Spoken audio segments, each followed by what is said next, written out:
చీర కుచ్చులు.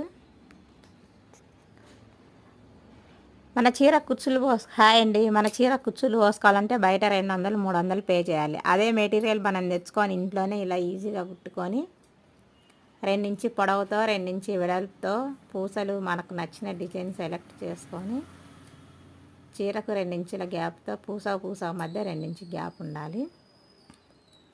వేసుకుంటే మన ఇంట్లోనే ఈజీగా నచ్చిన డిజైన్ వేసుకోవచ్చండి. నచ్చితే కనుక లైక్ చేయండి, షేర్ చేయండి.